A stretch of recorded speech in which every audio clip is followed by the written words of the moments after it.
Hey guys, welcome to another Electric Insight and Gadget Reviews, and today I'm going to show you a DIY. Yes, as you can see, I'm wearing this. It's not because I've afraid of noise around me, but I usually wear this when I go to sleep. But as you can see from here, there is a little switch over here, and there is some electronics inside.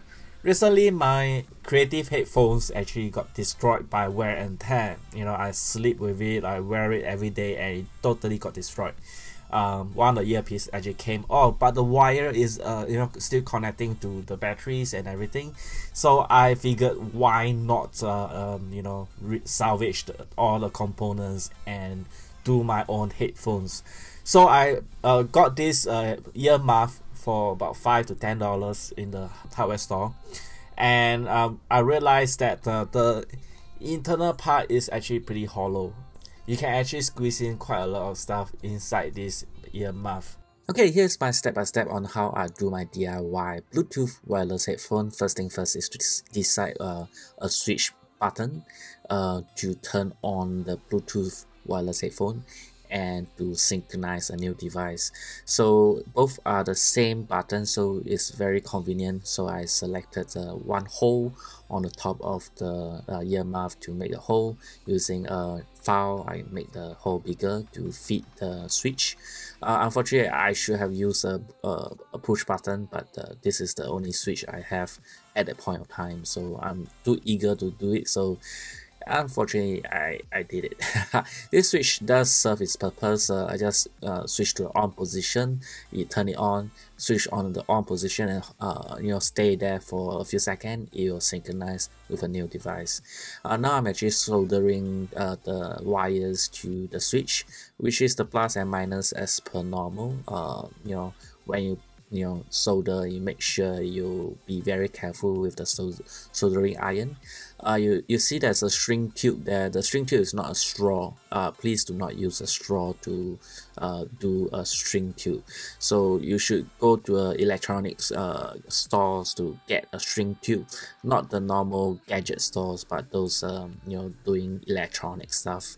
Okay, so now I'm actually soldering using a soldering iron, which is very hot, so be very careful.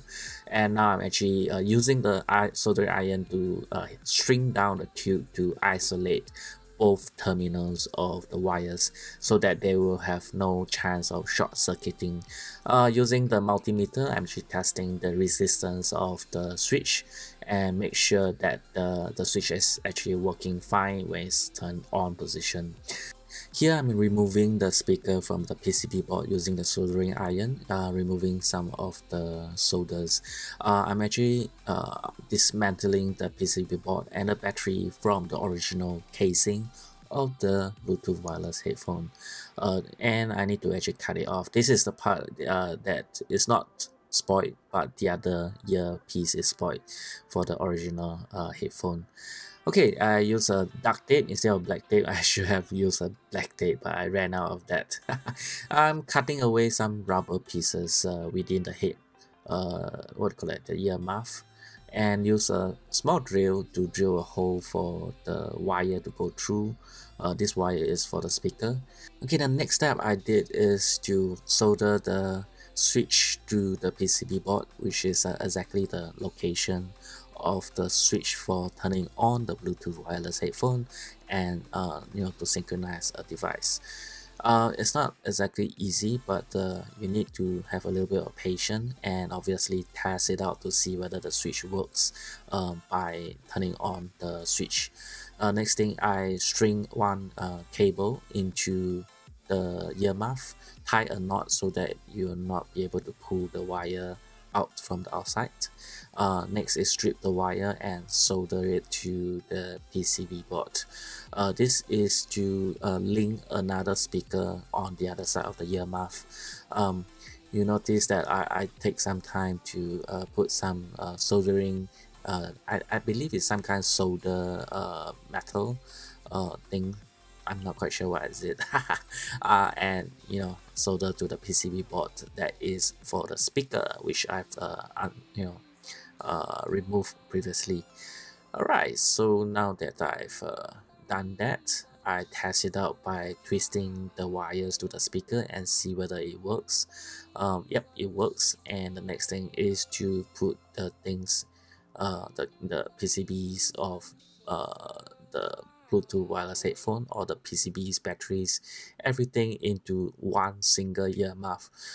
This I realize is a little bit too much for the ear muff to put in, so I take out the sponge and push in everything in the ear muff.